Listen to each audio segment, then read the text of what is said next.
그래서 오늘 양극화에 대해서 한번 또 얘기를 해볼 건데, 왜냐면은 그저께 올려드렸죠. 그저께 전체 공개 영상으로 올려드렸었던 것이 바로 미국의 상업용 부동산의 부실이 지금 계속 가속화되고 있다. 그래서 미국의 부동산 전체적으로 보면은 다양한 부동산 섹터가 있지만 그 중에서도 상업용 부동산 안에서 오피스 공실이 특히 문제가 많이 되고 있다. 이건 사실 그리고 구조적인 문제가 많이 있다라고 제가 공부를 했었는데, 이제 여러분께 말씀을 드렸고, 이게 지금 조금만 더 오르면은 미국의 오피스의 공실률은 지금 사상 최고치를 넘어설 것 같아요. 근데 지금 이걸 보게 되면 이미 2008년도도 넘어섰고, 그리고 2008년도 넘어섰고, 그 다음에 지금은 조금만 더 올라가게 되면은 이 닷컴 버블 전에 1980년도 때의 고점을 넘어설 것 같다라는 생각이 됩니다. 이게 2023년도 말 기준이니까 올해 아마 한 6월달, 7월달 정도 되면 올해 상반기 기준으로 오피스 베이컨시 나올 건데, 이건 아마 사상 최고치를 넘어서지 않을까라는 생각이 들어요. 이게 올해 왜 중요하냐면, 올해 제 이 전시 공개 영상에서 보여드렸지만 올해 대출 연장 만기 도래하는 쪽이 되게 많이 집중되어 있다라고 말씀드렸죠. 그렇기 때문에 아마 이런 수많은 프로젝트들의 부실 문제들이 사실 올해 많이 언론상에서 뉴스가 많이 나올 가능성이 있다라고 말씀을 드렸어요. 근데 우리가 상업용 부동산에 대해서는, 우리가 지금 상업용 부동산을 진짜 걱정되고 이걸 계속 봐야 되는 분들은 실제 우리 그냥 일반 소비자다, 이런 사람들은 사실 큰 상관이 없어요. 내가 이 상업용 부동산과 관련된 리츠를 투자한다던가, 아니면은 정말 내가 투자자들만 이걸 고민이 되고 있고 이걸 좀 걱정을 해야 되는 단계지, 그냥 일반 사람들은 이거에 대해서 걱정이 아무것도 없죠. 왜 일반 사람들은 아무 걱정이 없냐면은, 지금 상업용 부동산, 특히 오피스나 호텔이나 이런 쪽은 지금 문제가 되고 있기는 하지만 미국에서의 지금 일반 주택 가격은 이것도 지금 사상 최대치를 넘어서고 있어요. 그러니까 주택을 보유하고 있는 사람들은 지금 이런 공실이 높아지고 있다, 부동산이 지금 터질 것이다, 이게 문제가 될 것이다 라는 거에 공감이 전혀 안 되고 있는 상황입니다. 이 미국 같은 경우는 원래는 금리가 올라가게 되면 주택 가격이 떨어지는 것이 원래는 기본 공식적으로 작동을 했었는데, 그래서 2022년도에 금리가 올라갈 것이다 라는 것들 때문에 잠깐 주택 가격 지수가 빠졌다가 최근에는 이거를 다 회복하면서 지금 정고점을 만들어지고 있습니다. 근데 미국 같은 경우는 주택이 왜 이렇게 좋은 상황이냐면, 결국은 공급이 되게 부족하기 때문이거든요. 지금 미국에서는 그래서 너무나 주택 가격이 가파르게 오르고 있으면서 지금은 이제 주택을 살 수 있는 수요가 많이 없어요. 근데 또 착공도 많이 된 것이 몇 년 동안 없어가지고, 지금 돈을 이것저것에서 많이 번 사람들, 내가 돈을 열심히 해서 의사라던가, 최근에 비트코인이 너무 좋아가지고 비트코인을 운 좋게 투자해가지고 돈을 많이 번 젊은 친구들이나, 이 사람들 같은 경우는 그냥 그 사람들이 거래를 딱 하게 되면 그게 실거래가가 되면서 계속 신고가가 올라가게 되는 거죠. 그러니까 거래량은 많이 없지만 주택 가격은 계속 올라가고 있는 상황이라고 합니다. 이게 미국의 전 지역에서 오피스와 주택 가격의 괴리가 엄청나게 지금 나눠지고 있는데, 주택 가격 같은 경우는 20대 도시 가격을 보면 평균적으로 서프라임 당시에 고점 대비해 가지고 평균적으로 55% 이미 지금 다 오른 상황이고, 많게 오른 지역 덴버라던가 아니면은 샬롯이라던가 아니면 달라스, 이런 특정 지역, 시애틀, 이런 지역 같은 경우에는 부동산 가격이 서프라임 터지기 전에 고점 대비보다 지금 거의 100% 이상 올랐다라는 거죠. 그리고 코로나19 직전으로 보게 되더라도 거의 40%에서 많게는 70%까지 오른 지역이 많이 있다라는 겁니다. 그래서 결국은 미국은 이게 수요와 공급의 포뮬러인데, 수요는 꾸준히 발생을 하고, 특히 이제 미국 같은 경우는 이민자들, 전 세계에서 똑똑한 이민자들 플러스, 물론 이제 남미 쪽에서 올라가는 사람들, 똑똑한 사람이 아니라 이제 기본 노동력을 제공하는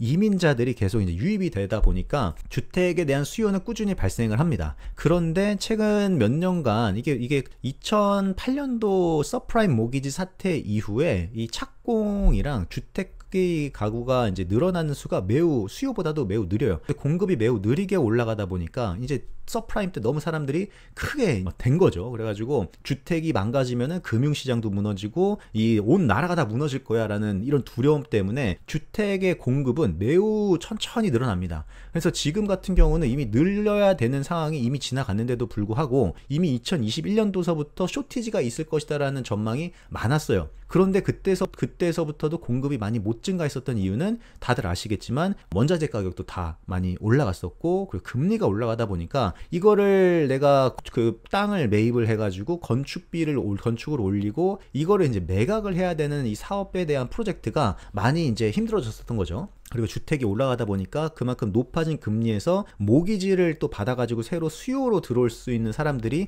되게 제한적이다라는 전망 때문에 오히려 2021년도서부터 많은 사람들이 쇼티지라는 것을 알았지만 공급도 많이 안 드러났어요. 그런 것들에 대한 누적 효과가 지금 2021년, 2022년, 2023년까지 계속 주택시장에서는 발생을 하면서 가격이 사상 최고치를 지금 만들고 있습니다. 그래서 주택수 증감이 이제 회색으로 보게 되면은 지금 빨리 올라가고 있기는 한데 이 숫자보다 지금 2020년도에 너무나 이때 쇼티지가 컸고 이거를 지금 커버하지 못할 정도로 올라가고 있는 거죠. 그래서 지금 가구의 증감도 생각보다 빠르게 올라가고 있어요. 이게 물론 올해 11월 달에 지금 트럼프가 이기게 되면 당선이 되면은 이미그레이션에 대한 정책이 또 바뀔 수도 있겠죠. 그렇게 되면은 이미그레이션을 좀 못 들어갈 수도 있긴 하겠지만 최근 이제 바이든이 정권을 잡고 나서 대통령이 되고 나서는 이미그레이션 정책이 좀 완화됐었죠. 그래서 멕시코를 이제 멕시코의 그 장벽을 넘어서는 사람들도 그냥 알고 있지만 안 잡은 것들도 있고, 그리고 지금 되게 트럼프가 대통령이었을 때 이미그레이션 이 페이퍼 워크를 계속 딜레이가 많이 됐었던 거를 최근 1, 2년 사이에 엄청 많이 승인을 하면서 이미그레이션 숫자가 많이 늘어났습니다. 그런 사람들이 지금 계속 이렇게 들어오다 보니까 지금 구조적으로 미국에서는 공급의 부족이 누적적으로 계속 발생을 하고 있다. 그래서 이미 2022년에도 미국 같은 경우는 앞서 말씀드린 대로 이미 지금 주택이 부족한 상태인데, 지금은 안 그래도 지금 2022년도서부터 이미 지금 부족한 상태였는데 이거가 지금 해소가 안 되다 보니까 2023년, 2024년까지도 계속 이 주택에 대한 가격은 계속 올라가고 있다. 근데 최근에는 또 올 6월 달부터 금리를 인하할 거다라는 기대가 생기다 보니까 지금까지 이제 모기지 금리가 높아가지고 안 사고 기다렸었던 사람들, 이제는 주택 가격이 빠질 거야, 무조건 빠질 거야. 모기지 금리가 6%, 7% 이렇게 됐는데 이게 한 5년 전에는 모기지 금리가 한 3%였단 말이죠. 근데 미국은 주택 가격이 모기지가 30년 고정금리로 발행하다 보니까 내가 3년 전에 샀었던 사람이랑 지금이랑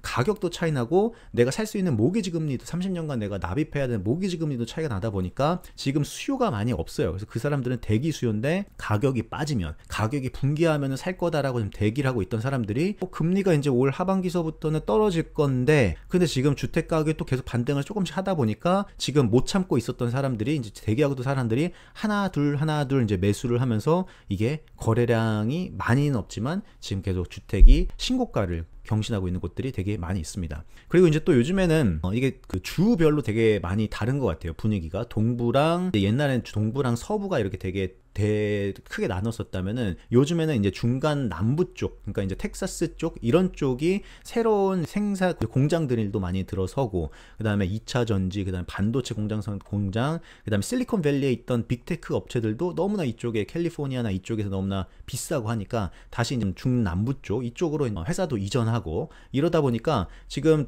전통적으로 동부와 서부가 있었는데 요즘엔 또 이쪽 중간이 쪽 개발이 되면서 이쪽의 가격들이 많이 지금 올라가고 있어요. 물론 이제 이쪽에 인구도 많이 유입이 되니까, 그리고 이쪽에서 이제 개발도 많이 되니까 분명히 그런 효과도 있겠지만, 원래는 우리가 되게 비싸지 않게 느꼈었던 지역에서의 가격들이 올라오면서 전국의 가격들을 이제 다 붕업시키고 있다라고 생각하면 됩니다. 이게 한국으로 보면 어떻게 되는 거냐면, 한국도 지금 가장 미분양이 많고 지금 부동산에 있어서 가장 문제 지역으로 나오고 있는 게 대구잖아요. 근데 예를 들어서 대구 지역의 가격 계속 올라간다고 생각하세요. 해보시면 대구 가격이 이렇게 올라가니까 그러면 부산 가격도 올라가고 대전 가격도 올라가고 그리고 경기도 지역 가격 올라가고, 그러다 보니까 이제 서울까지 이게 맨 안 좋았었던 싼 지역이 올라가는 효과 때문에 결국엔 비싼 지역까지 올라가는 그런 현상이 지금 미국에서 벌어지고 있다는 겁니다. 그래서 지금 보게 되면 최근에 이렇게 원래는 부동산 가격이 계속 올라가고 이렇게 쇼티지가 계속 발생하면 결국은 이제 착공이 많이 되면서 공급이 늘어야 되는데 지금은 아직까지도 착공이 계속 늘지를 못하고 있는 상황이 계속되고 있습니다. 이렇게 하다 보니까 미국 같은 경우는 한국보다 주택을 짓는 기간이 짧죠. 왜냐면 거기는 우리 한국처럼 뭐 대규모 단지를 개발하거나 그런 게 아니라 그냥 하우스별로 이렇게 하다 보니까 뭐 짧게는 1년 정도 걸리고 조금 길면은 뭐 1년 반 이렇게 걸리기는 하긴 하지만, 이게 시간이 좀 짧다고 하더라도 이게 사실은 주택이 착공을 일단은 먼저 먼저 승인이나 이런 것들이 먼저 돼야지 지금 앞으로 전망을 했을 때 이제 지금 그 주택의 부족한 양이 공급이 좀 메꿔질 거다. 그렇기 때문에 이제 좀 나는 살려고 했었던 대기했던 사람들도 좀 나는 기다려야지라는 생각을 해야 되는데, 지금 주택의 착공이 계속 지금 지연되고 오히려 계속 떨어지고 있는 상황이 계속 벌어지다 보니까 지금 이거 이렇게 되면은 1년 뒤에 가격, 2년 뒤에 뭐야 잠깐 금리가 지금 페드가 2년 뒤 2025년 2026년에는 지금보다도 기준금리를 최소 2%포인트를 내릴 거라고 전망이 되는데, 그렇게 되면 과거에 금리가 떨어졌을 때는 자산 가격이 올라갔었는데 지금 주택이 이만큼 없다라는 거는 결국 2년 동안에는 최소 쇼티지가 계속 유지될 가능성이 있으니까 그럼 지금부터라도 사야 되겠다라는 이 현상이 계속 벌어지고 있는 겁니다. 그래서 이제 결국에는 이것이 올라와야 되는데 이것도 결국은 후행적으로 올라오긴 하겠죠. 그러니까 사람들이 주택을 착공시켜서 완공시켜서 잘 매각을 해가지고 그 프로젝트의 수익이 충분히 나야 되는데, 그러려면은 결국에는 금리가 떨어져야 되고, 그리고 어느 정도 사실은 제일 좋은 거는 주택도 가격이 더 이상 올라가면 안 되죠. 왜냐면 오히려 계속 올라가게 되면 사람들이 아예 그냥 포기를 해버리니까 이 민간 사업자 입장에서도 지금 입장에서는 가주택 가격이 더 이상 안 오르고 금리가 떨어져서 자기네들이 이제 땅 매입을 하고 그 다음에 이제 원자재나 이런 것들 써가지고 주택을 이제 만들어서 그때 잘 팔아야 되는데, 지금 같은 상황에는 어떻게 보면은 지금 집을 가지고 있는 사람들만 해피하고 민간 사업자들도 사실 언해피하고 건설업자들도 해피하지 않고, 그 다음에 주택을 보유하고 있지 않은 사람도 언해피하고, 그러다 보니까 또 누가 언해피하냐면은 페드도 해피하지가 않아요. 왜냐면은 지금 주택 가격이 계속 올라가면 올라갈수록 페드가 지금 물가를 잡아야 되는데, 이 물가도 결국에는 지금 주택이 가격이 이렇게 올라가다 보니까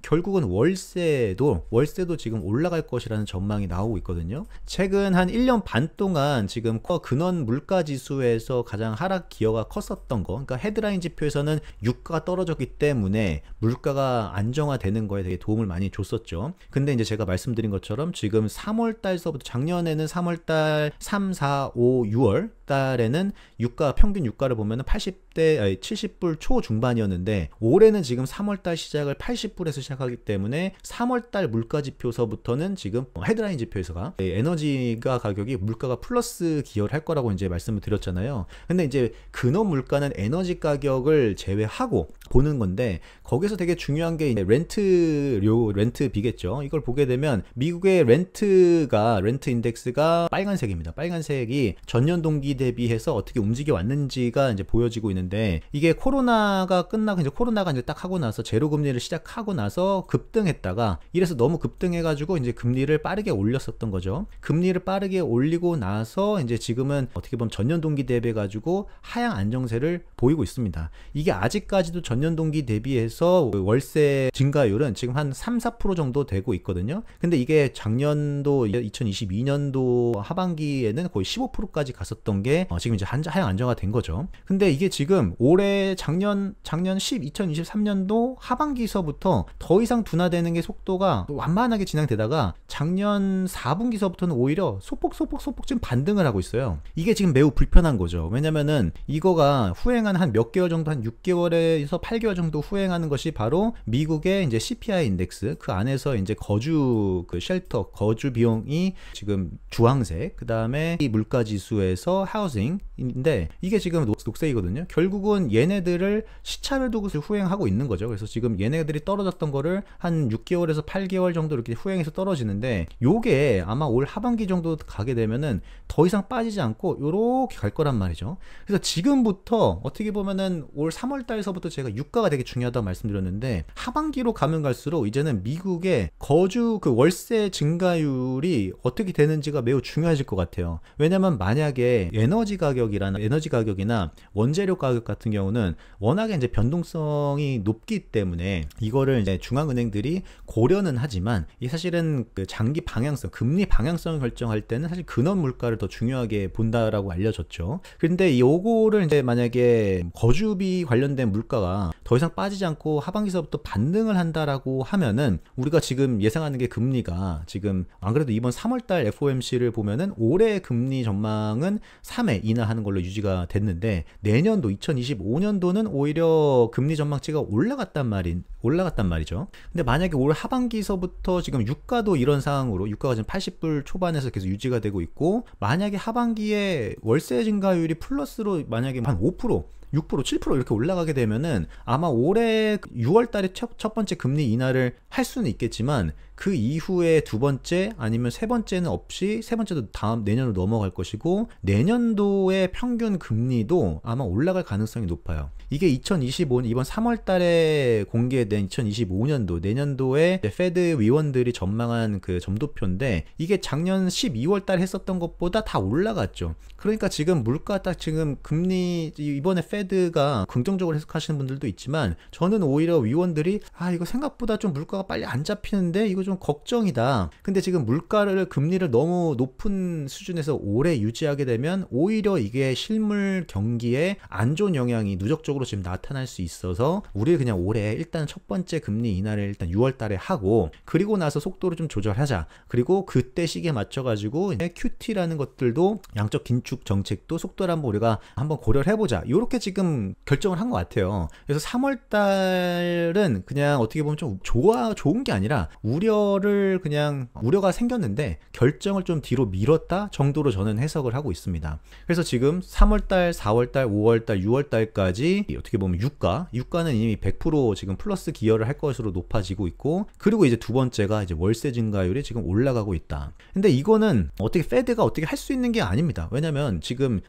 주택 가격이 이렇게 높게 올라와 있기 때문에 그 주택 가격에 맞춰서 또 월세가 후행적으로 또 올라가게 될 수밖에 없거든요. 미국은 전세 제도로 하는 게 없잖아요. 그래서 그 올라간 만큼 이제 월세가 꾸준히 올라가게 될 텐데 이 월세가 이렇게 올라가게 되면은 물가도 물가지만 소비에도 안 좋은 영향을 줄 수밖에 없겠죠. 근데 이제 미국만의 얘기냐 이것이 2023년도에 부동산 경기를 봤을 때 한국은 2023년도에 떨어졌다가 반등 살짝 했다가 또 완전 안 좋아졌었잖아요. 그리고 지금 컨센서스를 보면은 다 2주 뒤에 있는 총선이 끝나고 나면은 이제 미분양 PF들 그 부동산 PF들이 빵빵빵 터지면서 부동산이 뭐 망가질 거다 뭐 이런 유튜브들도 많고 전문가들도 그렇게 긍정적으로 보지 않고 있는데 지금 보게 되면 작년도 2023년도에 특정 지역 특정 국가들을 제외하면은 사실은 2023년도에 대부분 회복세를 보였어요. 보면은 중국, 홍콩, 뉴질랜드, 독일, 한국 여기 아래들 얘네들만 제외하면은 2023년도에 웬만큼 애들은 플러스를 전년 동기 대비 가격이 반등을 했고 2022년도에도 반등했고 2023년도에도 반등한 국가들을 보면은 뭐 필리핀, 스페인, 미국, 포르투갈, 멕시코, 헝가리 정도가 있겠죠. 그래서 보게 되면은 이게 한국이랑 중국 같은 경우는 우리가 다 잘 알고 있는 것처럼 워낙에 구조적으로 공급 과잉이 있고 이거 해소되려면은 좀 시간이 걸릴 것 같아요. 근데 이미 중국 정부도 그걸 알고 있어가지고 그 공급은 컨트롤을 되게 타이트하게 하고 있는 과정이고 오히려 수요를 자극하기 위해서 규제도 완화하고 대출 규제도 완화하고 그다음 소유에 대한 규제도 지금 완화하고 있으면서 주택 가격이 더 이상 빠지고 있지는 않죠. 되게 천천히 지금 완만하게 바닥을 잡고 지금 고개를 들락날락 1선 도시에서는 고개를 드는 지역도 있고 2선 도시에서는 아직까지는 고개를 못 들고 있는 상황인 거죠. 그래서 보게 되면 한국 같은 경우도 이제 내년도 올해 총선 이후에 많은 분들이 총선 이후에 4월 달에 이제 PF가 터져서 이제 엄청 큰일 날 거다라는 게 걱정하시는 분들이 많이 있기는 한데 제가 봤을 때는 보통 그래요. 많은 사람들이 언론에도 그렇고 걱정을 많이 하는 일들은 실제로는 그렇게 일어나지가 않습니다. 우리가 보통 쇼크라던가 금융 시스템에 주는 쇼크라던가 아니면 정말 큰 시스템을 완전 무너뜨릴 정도로 아니면은 잠깐 이렇게 멈출 정도로의 오는 쇼크 같은 경우는 뭐냐면 사람들이 예상할 수 없었던 이벤트가 발생하고 근데 생각보다 그 이벤트에 대한 영향을 우리가 예측할 수 없을 때 사실은 엄청난 공포와 모든 것들이 멈추게 되거든요. 근데 지금 PF와 관련된 것들은 뭐 태형건설이 지금 워크아웃 하다가 지금 상패도 지금 거래도 정지되고 이렇긴 했지만 지금 PF와 관련된 것들은 지난 1년 동안 금융당국도 어느 정도 규모를 파악을 했고 그리고 1년 동안 금융기관들 그러니까 은행을 포함해가지고 저축은행 그다음에 증권사들 같은 경우도 일단 부족한 것들, 근데 급한 불 같은 경우는 자기네들도 파악을 하고, 그다음에 자본 조달을 어떻게 할 건지에 대해서 서로 커뮤니케이션도 했고, 그리고 이제 충당금 같은 경우도 이미 어느 정도 반영을 해놨기 때문에 뭔가 4월 달에 지금 엄청난 두려움이 있는 것 같아요. 지금 뭐 터진다, 엄청 터질 거다.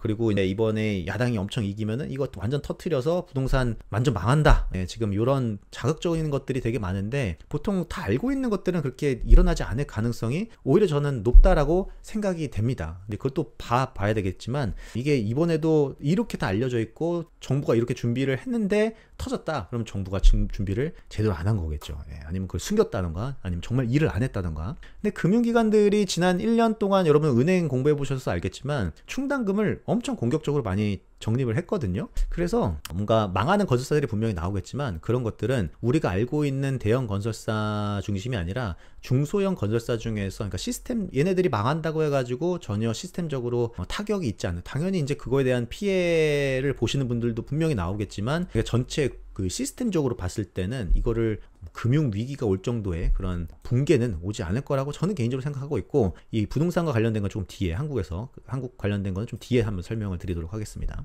이게 호주 같은 경우가 이게 이게 미국이랑 좀 비슷한 것 같아요. 미국을 못 가는 분들이 캐나다 아니면은 호주로 많이 이제 이민을 가면서, 사실 이제 중국 사람들이 선호하는 거, 그 다음에 한국 사람들이 아시아 사람들이 선호하는 국가는 되게 비슷비슷한 것 같아요. 미국, 캐나다 아니면 영국 아니면 호주, 이렇게 뉴질랜드, 뭐 이런 쪽 영어를 사용하는 국가고, 우리보다 선진국이라고 알려진 국가로 많이 이민을 신청을 하고 있죠. 근데 이제 미국, 호주 같은 경우도 이쪽에서도 지금 금리가 올라가는데도 불구하고 지금 얘네들도 거의 신고가를 경신을 하고 있습니다. 얘도 금리가 올라가는 이 과정에서 조금 빠졌다가 작년도 하반기서부터 오히려 지금 반등세로 이어가고 있는 거죠. 그래서 보면 얘네들은 오히려 2022년도와 2023년도에 가구 증가수가 주택 증가수보다 오히려 높아지면서 여기도 공급이 워킹했다. 그러니까 금리보다도 공급, 수요와 공급에 따라서 가격이 지금 움직이고 있다라는 게 미국 그리고 호주에서 우리가 알 수 있는 거고, 반대로 이제 중국 같은 경우는 우리가 알고 있죠. 중국은 한 몇 년은 걸릴 것 같다. 이게 구조적인 공급 과잉에 대한 이 문제가 해소가 되려면은 생각보다 많이 시간이 걸릴 것 같고, 그리고 얘네들은 지금 가구수 증감이 계속 지금 마이너스로 가고 있는 거죠. 얘네들도 어떻게 보면은 출산율도 한국처럼 엄청나게 빠르게 지금 감소하고 있고 고령화로 가고 있고, 근데 이민을 받는 것이 아니라 오히려 중국인들이 중국을 벗어나서 지금 다른 나라로 좀 도망가고 있는 게 많이 있죠. 근데 그거는 한국도 마찬가지입니다. 그래서 얘네들은 공급이 지금 완공되는 숫자가 오히려 올라가고 있는데, 지금 이 공급의 과잉이, 이건 문제가 지금 지속되고 있다. 근데 이거는 지금 한 2-3년 동안 알고 있는 문제이기 때문에 중국 정부가 규제를 지금 적극적으로 작년 하반기서부터 완화를 하고 있고, 이미 이 중국 GDP, 그래서 이것 때문에 뭐 중국이 경기가 쇼크가 올 것이다 라는 것은 우리가 저번에 공부한 것처럼 이미 GDP에서 부동산 투자가 차지하는 비중이 이제는 매우 미미해졌고, 오히려 절대 소비가 차지하는 비중이 되게 높아졌기 때문에 2배 이상으로 높아졌기 때문에 지금 중국 정부가 소비 증작을 계속 말하는 이유가, 소비를 개선시키는 게 부동산을 개선시키는 것보다 훨씬 더 쉽고 효과적으로 경기를 회복시킬 수 있기 때문에 지금 소비를 키우기 위해서 많이 하고 있는 거죠. 근데 소비를 결국 키우려면은, 지금 소비라는 거는 심리에 작용을 많이 하죠. 금리는 중국은 많이 내려가 있는 상황이고, 소비를 시키려면 지금 국제적으로도 봤을 때 글로벌리 저축률도 되게 높고, 그리고 신용도 되게 가계 부채 비율도 낮고, 그리고 자산도 지금 충분히 가지고 있고 하기 때문에 중국 정부 입장에선 소비를 늘리려면은 이 가지고 있는 불안들, 지금 부동산이 계속 빠질 거야 라는 불안 심리가 있으면 사람들이 소비를 안 하게 되잖아요. 그렇기 때문에 지금 더 이상 자산 가격이 안 빠지도록 내가 지켜줄게 라고 굳건한 믿음을 심어주면은, 지금 되게 높아져 있는 저축을 활용해가지고 아니면 신용을 활용해가지고 레버리지를 활용해서 소비를 조금 더 시킬 수 있는 방향으로 지금 가고 있는 거죠. 그래서 중국도 오래 지켜봐야 되긴 하겠지만, 1선 도시에서부터는 조금 더 이상 하락세가 안 나오고 있기 때문에 1선 도시에서 올라간다 하면은 2선, 3선은 아마 내년도 될 것 같아요. 1선은 올해, 내년도서부터는 뭐 2선 잘하면 그 다음부터 3선, 이렇게 해가지고 한 3년 이내는 이게 조금씩 바닥 잡고 올라가지 않을까라는, 그냥 저는 개인적으로 그냥 그렇게 사이클을 보고 있고, 이제 한국 같은 경우는 우리가 올 1월 달에 공부를 했었죠. 1월 달에 서울 지역은 올해서부터 턴어라운드 할 거고, 전국 단위로 보게 되면 내년도서부터는 반등을 할 거다. 우리가 봤었던 거는 주택산업연구소에서 나왔었던 이 전망 자료를 보고서는 이거는 제가 생각했었던 거랑 비슷한 포인트가 많아서 이거를 우리가 봤었죠. 보게 되면 이 거시경제 측면, 그러니까 부동산 가격을 결정짓는 여러 요인들 중에서 탑다운으로 접근했을 때 거시경제 쪽, 경제 성장률 측면에서 봤을 때 2022년, 2023년, 2024년도 봤을 때는 더 개선되는 효과, 그러니까 작년보단 좋아진다. 그러니까 전반적인 경기가 좋아진다라는 것이고, 수요와 공급 쪽에서 수급적인 요인을 봤을 때 공급과 수요를 봤을 때는 모두 다 상승 요인이 더 많다라는 거죠. 특히나 이 공급 쪽에서의 쇼크가 되게 많이 오고 있는데, 지금 한 3년간 한국의 부동산에서도 공급이 지금 많이 없어요. 그러니까 우리가 공급을 보통 얘기할 때 우리가 완공되는 물량은 이미 후행 지표이고, 선행 지표 같은 경우는 우리가 인허가, 그 다음에 착공 지표, 그 다음에 준공, 이걸 이제 보게 되는데, 세 단계로 보는데, 보통은 이제 인허가가 얼마나 많이 됐느냐, 그러니까 우리가 땅 사가지고 여기에 우리가 올릴게요 라고 많이 하죠. 그래서 올린다라고 이제 인허가가 만약에 발생하게 되면은 건설사들이 그 인허가를 이제 받아가지고 거기에다가 이제 어떻게 프로젝트를 쫙 잡아가지고 이제 분양을 하죠. 그래서 분양을 하고, 그 다음에 착공을 하고, 그 다음에 이제 완공을 하는 이 사이클로 이제 가게 되는데, 우리가 2022년 1년도까지 올라갔었던, 이 소폭 올라갔었던 것들은 이전에 있었던 거고, 2021년도서부터 이제 금리도 올라가고 한국의 부동산 가격도 이제 더 이상 막 급격하게 올라갔다가 규제 이슈 때문에 또 잡혔다가 뭐 이런 것들이 있었잖아요. 그 이후서부터는 급격하게 인허가도 그렇고 착공도 그렇고 착공이 급격하게 줄어들었죠. 근데 이 효과가 언제 나타나게 되냐면, 보통 한국 같은 경우는 아파트가 2년, 작은 단지는 2년, 2년에서 3년, 좀 대단지 같은 경우는 3년에서 4년 정도 걸리잖아요. 그래서 그러니까 인허가랑 분양 정도에서부터 이 데이터가 떨어지기 시작하면은 그 효과가 준공돼 가지고 시장 가격에 반영되는 데까지는 한 3년 뒤까지 나타나는 거죠. 근데 이제 이런 것들은 하나의 3년에서 5년 사이클을 두고서는 왔다 갔다 하기 때문에, 이 사이클과 그 다음에 규제 사이클과 금리 사이클을 여러분이 잘 보게 되면은 부동산 가격이 완전 바닥, 완전 고점 이런 거가 아니라, 이 흘러가는 방향은 어느 정도 예상을 할 수 있겠죠. 이 수요와 공급 단으로 봤을 때, 특히 이제 공급을 지금 보게 된다면은 2021년 고점 찍고 2022년과 2023년대에 완전 급락했기 때문에, 인허가도 그렇고 착공도 그렇고 완전 급락했기 때문에 2025년, 그러니까 당장 내년이죠. 2025년, 6년, 그 다음에 2027년은 이제 조금 더 보긴 해야 되겠지만, 올해 2024, 5, 6 향후 3년간은 앞으로는 조금 공급 물량이 조금 타이트해질 거다라고 예상을 할 수 있습니다. 근데 물론 그럴 수 있죠. 지금 착공이 안 되더라도 지금 미분양이 많으니까 당연히 문제가 없다. 그것도 맞는 얘기이기도 합니다. 근데 지금 미분양 나오는 것들은 나중에 후행적으로 지어져 가지고 되게 안 좋은 지역에서 뒤늦게 참여한 프로젝트들이 많이 있기 때문에, 지금 미분양들은 이제 제가 모든 자산 가격 지금 양극화를 지금 얘기하고 있잖아요. 양극화가 되기 때문에 그런 지역들은 미분양이 있더라도 가격은, 좋은 지역이나 좋은 단지들은 미분양이랑 상관없이 가격은 먼저 움직일 것이라는 게 이 양극화 현상의 어떻게 보면 현상인 거죠. 그래서 미분양들 지금 나오는 것들, 특히 이제 대구 지역에 많고 지방 지역에 되게 많은데, 특히 서울은 아예 거의 없고, 지방 같은 경우도 시간이 어떤 정도 걸리겠죠. 왜냐면 지방에서는 인구가 유입이 되는 지역들이 많이 없죠. 오히려 유출이 많이 되기 때문에 지금 미분양이 있었던 지역들 같은 경우는 좀 시간이 걸린다 뿐이지, 시간이 지나면 또 이게 또 왔다 갔다 하면서 또 공급이 한 몇 년간 없어요. 대구 지역 같은 경우는 공급이 한 5년간 앞으로 없기 때문에 그건 또 시차를 두고서는 조금씩 해소가 될 거라고 생각하고 있습니다.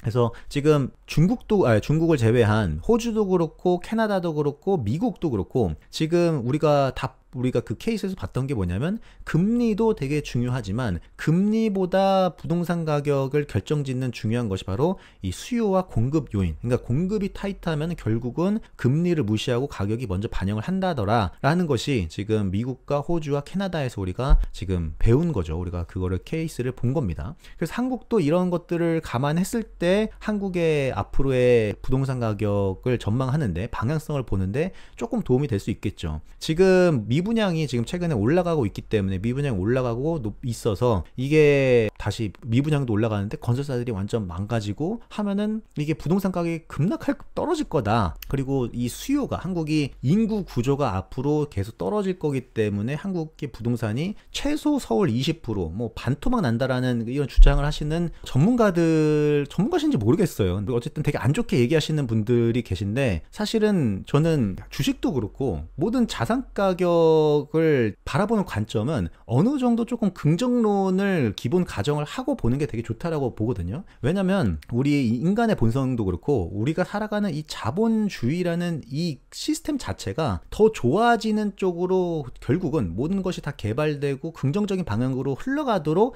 사람들이 노력을 더 많이 합니다. 정말 뭐 이게 급락할 거야, 폭락할 거야, 세상 망할 거야 라고 말하는 소수의 있어 보이는 이런 전문가들의 이런 시니컬한 사람들의 이런 뷰는 당장 들었을 때는 되게 뭔가 혹하고 있어 보이지만, 사실은 제가 몇 년, 10년 넘게 여의도 생활을 하면서 시니컬한 사람이 돈을 번 적이 없어요. 되게 부동산을 되게 부정적으로 본 부동산 애널리스트 분들조차도 되게 훌륭하고 똑똑한데, 결국은 부동산 지난 20년이 지났는데, 그리고 나서 자기는 아직까지도 집 없고 이렇게 오히려 집이 없고 하니까 오히려 더 안 좋은 케이스만 하죠. 내가 못 샀으니까 다 망해야 돼. 난 못 먹었으니까 망해야 돼. 이런 분들을 제가 여의도 있을 때부터 봤기 때문에, 그런 실수를 안 하려면 안 좋은 것들도, 안 좋은 걸 일단은 왜 안 좋은지를 정확하게 이유를 분석을 하고, 안 좋지만 어떻게 하면 좋아질 수 있을까를 분석하는 것이 주식도 그렇고 부동산도 그렇고 똑같다고 생각해요. 우리가 한국에서 부동산이 붕괴되는 거를 원하는 사람들은 뭐냐면, 한국이 그냥 없어지는, 한국의 금융시장이 그냥 날아간다고 생각하면 돼요. 지금 한국의 은행 시스템이, 은행의 총 자본에서 특히 이제 KB금융 같은 경우는 전체 대출 자산에서 상당 부분이 부동산 보증 담보대출이란 말이에요. 근데 만약에 지금 이 보증담보대출이 절반 반토막이 난다, 그러면은 KB은행, 극단적으로 말하면 KB금융지주가 없어지는 그런 거를 케이스를 가정하는 거거든요. 그 말은 우리가 IMF 같은 그런 금융 시스템이 엄청 멈춰가지고 한국의 정부도 그렇고 이 한국 국가 자체가 부도나는 그런 시나리오를 쓰는 거거든요. 그러니까 그런 게 발생할 가능성이 0이다, 이건 아니죠. 근데 그렇지만 그 가능성보다 사실은 그런 문제가 있으면은 어떤 정치 성향이든 간에, 정치인들도 그렇고 모든 사람들도 그렇고 이러한 안 좋은 케이스를 막고자 노력하는 사람들이 훨씬 더 많은 것이 우리가 살아가는 이 경제 시스템이다라는 기본적인 전제를 하고 이 자산 가격을 분석을 하고 해야 기회를 포착하고서는 하지, 세상 망할 거야 라는 기본 가정을 하잖아요. 그러면 뭐 아무것도 할 수가 없어요. 뭐 주식을 투자하겠습니까? 부동산을 투자하겠습니까? 열심히 본인이 일을 하겠습니까? 이게 인생이 그냥, 그런 사람들은 점점, 저도 이제 그런 사람들은 안 만나게 되는데, 왜냐면 뭔가 만나가지고 조금 개발적인 얘기를 하고 어떻게 하면 조금 더 우리가 긍정적으로 발전할까, 그 안에서 어떻게 기회 요인을 캐치하고 리스크 요인을 뭔가 이걸 분석하고 서로 자기가 하루하루 발전을 해야 되는데, 그런 사람들 만나면 맨날 불평하고 망할 거야, 지금 뭐 아무것도 하지마 망할 거야, 미래 없어, 뭐 그냥 뭐 이런 얘기만 하다 보니까 저도 어느 순간부터는 안 만나게 되죠. 그런 사람들은 아예 그냥 연락도 안 하게 되는 겁니다. 가끔 같이 이제 그룹으로 만날 때는 어쩔 수 없지만, 그렇지 않으면 개인적으로 연락을 하지 않고 굳이 이렇게 도움이 되는 게 아닌 거죠. 그래서 지금 그런 것들을 잘 보고, 안 좋게 보는 사람들의 뷰는 어떤지를 보는 거는 중요하지만, 그럼에도 불구하고 그럼 어떤 일이 일어나면 좋아질 수 있을지를 분석하는 게 개인적으로도 그렇고 여러분의 투자 성향에도 그렇고 투자 발전에 훨씬 더 많은 도움이 된다라고 생각이 됩니다. 그래서 뭐 가끔 그러다가 정말 안 좋은 케이스로 갈 경우도 있죠. 근데 그럴 때도 회사도 그렇고 모든 것이 안 좋아지게 된다라고 하면, 그게 이게 망하는 회사가 아니면은 기본적으로는 턴어라운드 하는 거에 열심히 노력을 더 많이 합니다. 그래서 부동산도 저는 지금 올해 그럼에도 불구하고 어떤 포인트가 있으면 좋을까, 지금 저희가 오늘 여러분께 보여드리는 것도 미국, 그 다음에 호주, 캐나다 이런 쪽을 계속 보여드리는 이유가, 금리가 높아서 부동산이 안 좋을 거라고 했지만 결국은 그래도 공급 요인 때문에 가격은 올랐다. 그래서 지금 한국 같은 경우도 지금 고금리에다가 부동산 PF라는 안 좋은 이슈들이 되게 있고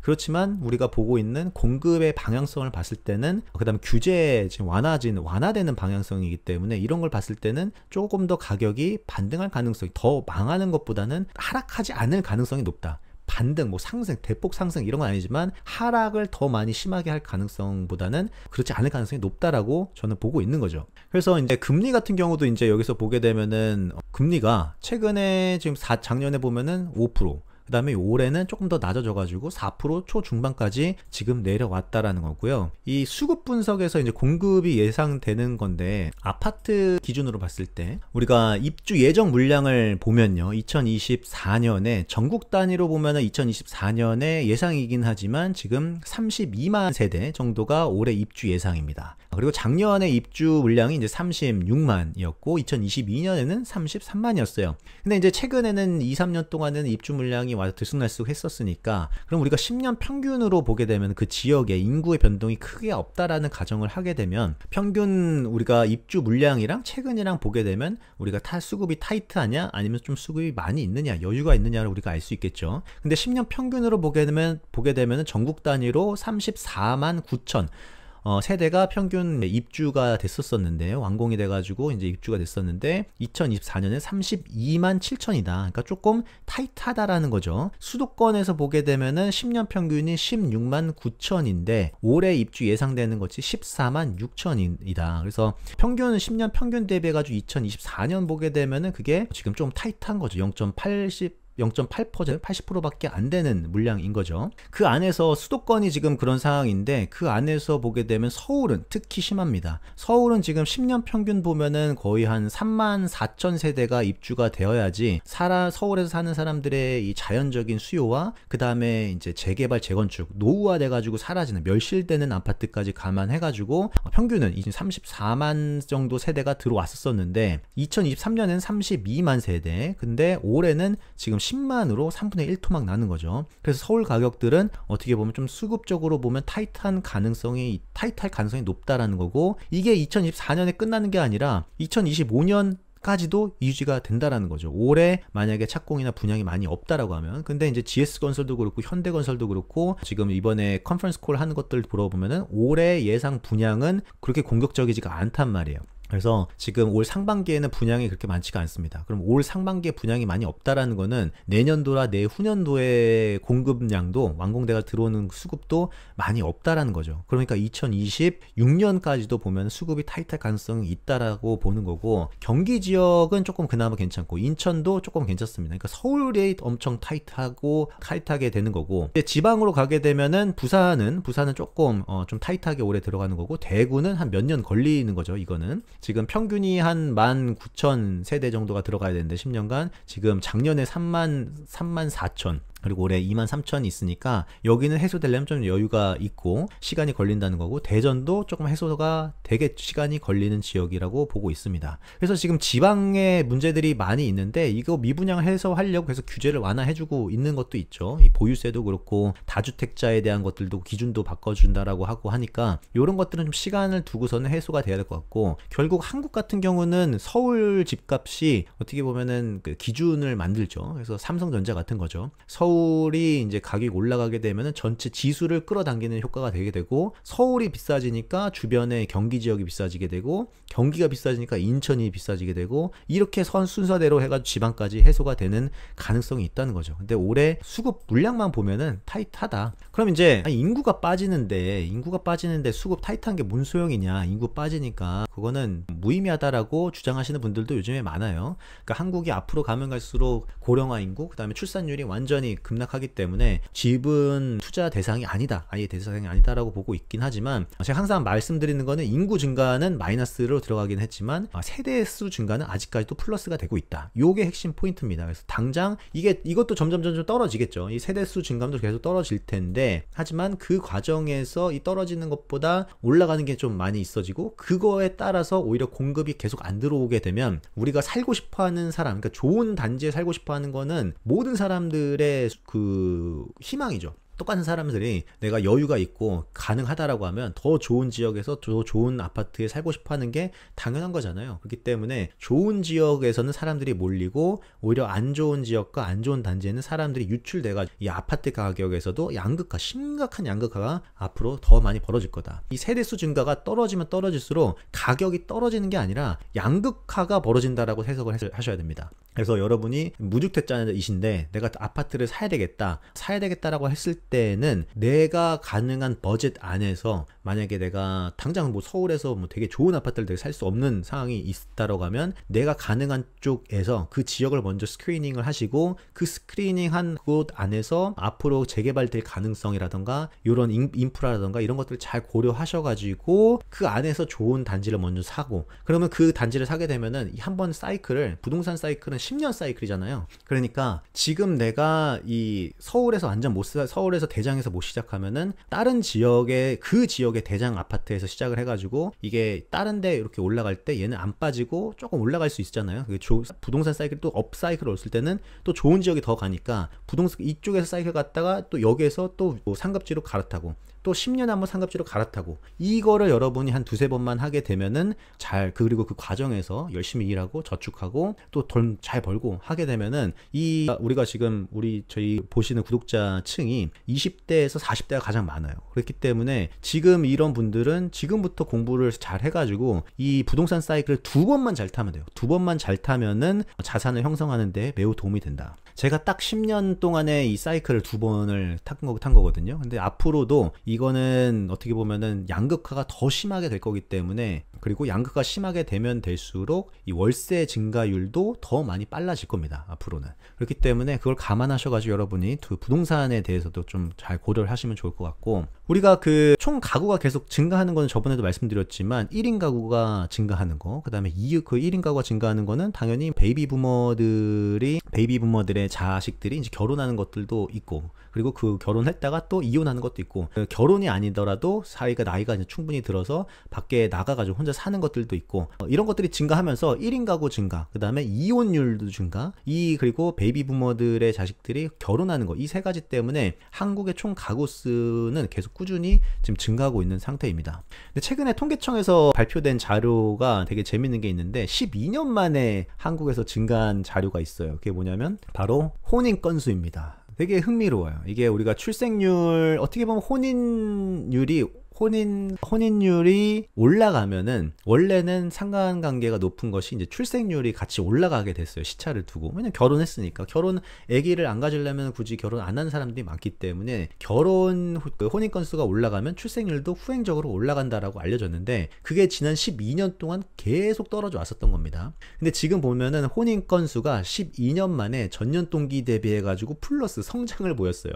그러니까 1% 성장이긴 하지만 역성장하지 않았다라는 게 되게 의미가 있는 거죠. 그래서 이거는 다양한 정책들도 다양한 정책 효과들도 있을 수 있을 것이고, 여러 가지 이유가 있겠죠. 근데 여기서 여러 가지 이유 중에 하나가, 사람들이 왜 혼인 건수가 올라갔느냐 보면은 어떤 사람이랑 결혼을 많이 했냐라고 비중을 차지해보니까, 우리가 한국 사람과 한국 사람끼리 결혼한 것도 조금 늘어나기는 했지만, 그것보다는 한국 남자와 외국 여자와 외국 남자끼리 결혼하는 건수가 많이 증가했고, 특히 한국 남자분들이 외국 여자랑 결혼하는 거가 급등을 했습니다. 최근에 보게 되면은 거의 많이 늘었죠. 그래서 이 차지하는 비중, 한국에서 전체 한국 남자랑 한국 여자랑 결혼하는 사람들이 커플이 거의 90%를 차지하긴 하는데, 이게 꾸준히 늘어서 지금은 7.6%가 외국 여자랑 결혼하는 거, 2%가 외국 남자랑 결혼하는 겁니다. 근데 이거는 앞으로 더 많아질 수밖에 없겠죠. 왜냐하면 한국의 노동력이 계속 떨어져서 정부가 지금 이민 정책을 되게 오픈을 많이 하고 있는 상황이잖아요. 그렇기 때문에 많은 외국인들이 들어와서 생활하고, 그리고 이제 한국에서 지금 외국인 근로자로 와서 한국에서 아예 그냥 터를 잡고 사는 분들, 이분들의 2세가 한국에서 지금 이제는 거의 고등학교, 대학교 나와가지고 방송하는 사람들도 보게 되면 그렇게 많이 있잖아요. 그런 분들이 또 한국에서 정착해서 살고, 뭐 이런 것들이 많아지면서 외국인 이제 국가의 다양성이 높아지는 거는 앞으로 가면 갈수록 추세적으로 많아질 것 같다는 생각이 듭니다. 근데 이제 외국인들 같은 경우는, 이게 한국도 저도 그 생각을 길게는 하고 있는 게 뭐냐면, 유럽에서 되게 신기한 게, 유럽 국가 중에서 출산율이 높게 올라가는 국가들의 이유를 보면은 왜 그러냐면은, 이슬람이나 무슬림 국가에서 이민을 많이 받은 많은 국가들이, 유럽 국가들이 이 출산율도 그렇고 이게 많이 증가하게 됩니다. 왜냐면 전 세계적으로 봤을 때, 종교 기준으로 봤을 때 되게 높은 출산율을 자랑하는 종교가 바로 이슬람이거든요. 이슬람은 뭐 당연히 뭐 어보션도 없고 그리고 되게 많이 아이들을 낳는 문화죠. 그래서 유럽 국가들도 보면은 이슬람 국가에서 이민을 많이 받은 국가일수록 출생률이 반등을 빠르게 그리고 많이 했는데, 한국도 지금은 뭐 이슬람이라는 이런 종교적인 거에 반대가 많이 있기는 하지만 사실은 시골 같은 데 가서 보게 되면은 우리가 뭐 남자분들 같으면 터번이라고 이제 하는 것들을 사용해 쓰고서는 공장에서 일하시는 분들도 볼 수 있고, 여자분들도 이제 좀 많이 보입니다. 근데 그런 분들이 한국에서 정착하는 비중이 많아질수록 한국도 출산율이 올라갈 가능성이 높아요. 그분들은 최소 뭐 3명에서 4명, 5명 이렇게 나니까. 그런 분들은 근데 아직 통계청으로 통계 기준으로 많이 없는 것 같긴 한데 점점 많아질 가능성이 있어 보이고, 그런 이슬람 국가가 어디 있느냐, 뭐 우리가 보게 되면 뭐 중동 국가만 당장 생각하시지만 뭐 말레이시아도 그렇고요, 인도네시아도 그렇고, 그리고 싱가포르 출신들도 이슬람 무슬림 분들이 되게 많이 있습니다. 그래서 이런 분들 기타 지역에서 많이 올라온다라고 하면은 이 기타에 많이 들어가 있겠죠. 기타에 많이 들어있는데 이런 분들이 많이 올라오게 된다. 그렇게 된다면 한국의 출산율도 올라올 가능성이 있어 보입니다. 이제 국적별로 한국 남자들은 누구랑 결혼을 많이 하느냐 보니까 베트남이 가장 구성비를 많이 차지하고 있었고, 그 다음에 중국, 태국이고요. 미국 그 여성분 같은 경우는 미국 남성분이랑 가장 많이 결혼을 하고, 그 다음에 중국, 그 다음에 베트남인 것 같아요. 근데 중국 같은 경우는 이제 그 중국, 우리가 한국이랑 중국 이렇게 결혼하시는 분들도 있지만 오히려 이제 조선족이라고 부르나요? 뭐 조선족 분들이겠죠. 한국에서 일하시는 분들이 한국에서 일은 하지만 여권은 그 중국 여권을 계속 보유하는 분들이 많죠. 그래서 그분들이지 않을까라는 생각을 해봅니다. 그리고 이제 또 그런 분들 중에서 한국인들이랑 결혼하는 경우도 많이 있으니까 그런 분이라고 생각을 해보고, 그래서 혼인 건수가 올라갔다라는 거는 어쨌든 전체 가구 증가에는 긍정적인 거고요. 근데 되게 재밌는 거는 또 우리가 1년에 작년 2023년도에 19만 건수의 혼인이 있었거든요. 근데 그거에 한 50%가 좀 안 되는 9만 건 정도가 이혼을 했습니다.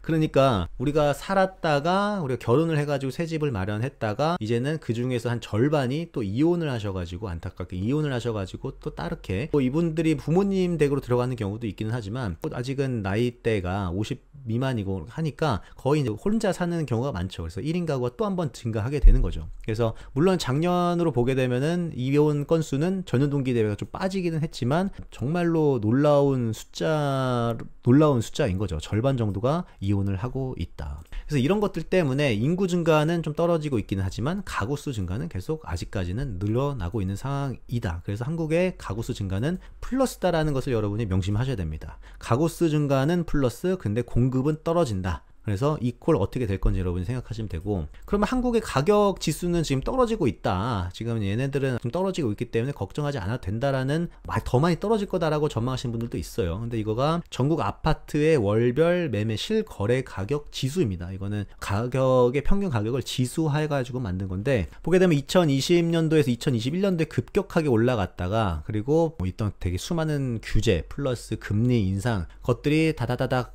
반영을 해가지고 급격하게 떨어졌다가 금리가 작년도서부터 좀 완만하게 더 이상 올라가지 않는다라고 하면서 전체 아파트의 가격도 반등을 했다가 작년 말에 또다시 이제 작년 하반기에 금리가 또다시 반등을 하면서 지금 떨어졌죠. 그래서 전년 동기 대비 증가율을 보게 되면 이게 작년 12월까지 공시가 된 거예요. 그래서 보니까 올 1, 2월 달 지표는 아직까지 안 나오기는 했지만 제가 좀 이따 보여드리겠지만 이거는 아마 반등했을 가능성이 높다라고 생각이 되고, 이게 전년 동기 대비해서 계속 마이너스 영역에서 놀고 있었어요. 근데 작년 10월 달서부터 이제 플러스로 돌아섰다라는 겁니다. 그래서 작년 12월 달서부터는 전년 동기 대비해가지고 가격이 바닥을 잡고 반등하는 국면으로 올라갔다라고 여러분이 보시면 됩니다. 여기서 지금 왔다 갔다 하는 건 이제는 계절성이 있으니까 이런 걸 빼고 전년 동기 대비해 가지고 보는 게 정확하겠죠. 그래서 작년 10월, 11월, 12월에서부터는 11월 달서부터는 지금 플러스로 돌아선 거예요. 물론 이게 크진 않습니다. 그래서 이걸 다시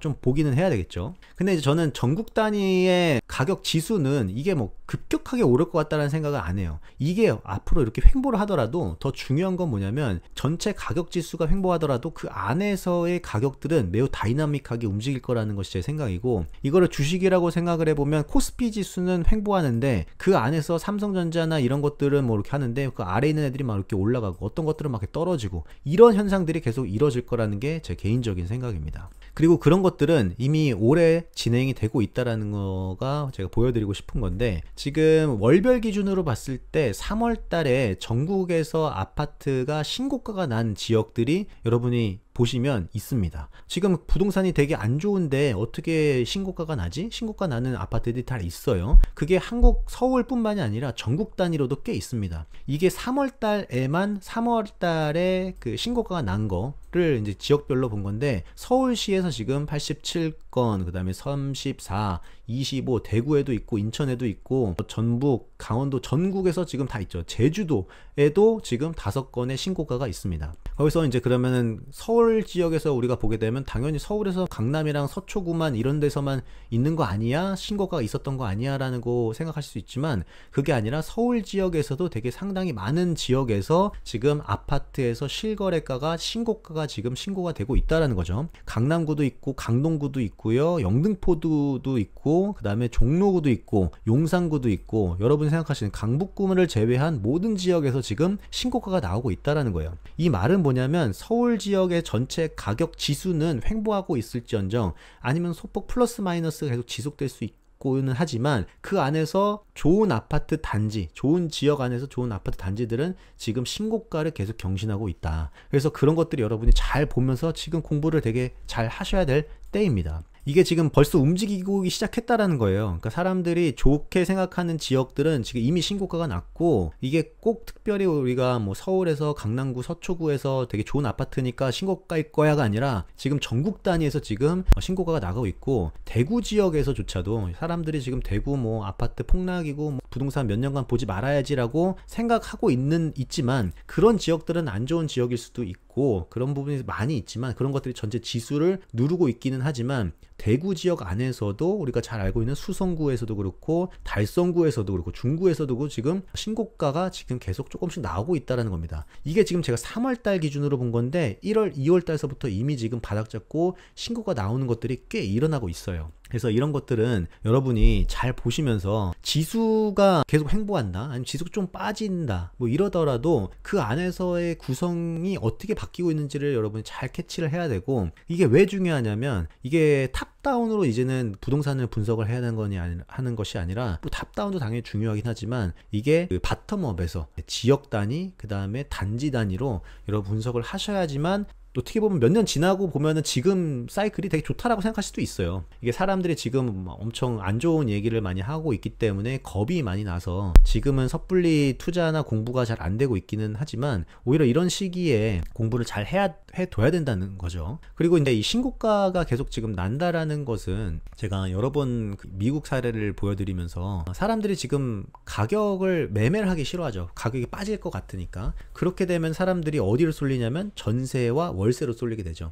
그럼 수요가 그쪽으로 쏠리게 되면 뭐가 올라가냐면 전세 가격이 올라가고 월세 가격이 올라가게 되고, 전세와 월세 전환율이 올라가게 되면 결국은 가격을 푸시업하는 그런 것들이 계속 작용하게 되는데, 우리가 살아가는 이 자본주의라는 이 시스템, 이 게임의 법칙은 장기적으로 보면 무조건 물가 상승이 이루어집니다. 여러분이 한국은행의 홈페이지에 가게 되면은 한국은행이 존재하는 이유, 자기네들의 통화정책의 근본적인 이유가 뭐라고 써 있는지 보시면, 한국은행은 안정적으로, 그래서 한 2에서 3% 정도의 물가, 안정적인 물가를 유지하는 통화정책을 쓰는 것이 목적입니다라고 써 있어요. 절대 한국은행은 물가가 빠지도록 하는 정책을 쓰겠습니다가 아니에요. 그거는 전 세계 어떤 중앙은행을 가서 확인하더라도 동일합니다. 모든 중앙은행이 안정적인 물가 상승을 관리하기 위해서 존재하지, 그 어떤 중앙은행이 디플레, 가격이 빠지는 것을 기본으로 목적으로 하지는 않는다. 그 말은 뭐냐,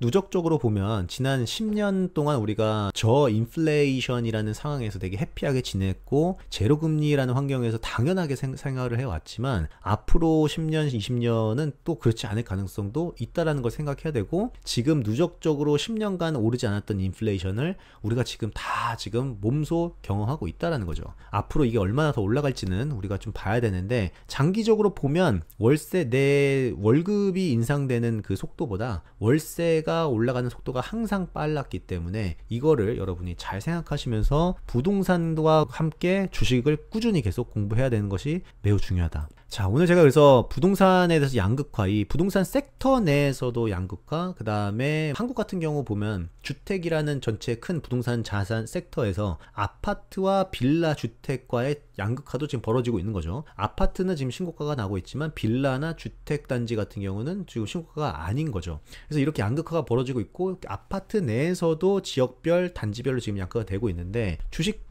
우리가 소득 시장에서도 양극화가 더 많이 벌어질 것으로 보고 있죠. 그래서 우리가 이거와 관련돼 가지고 작년 3월 달에 공부했었던 종목이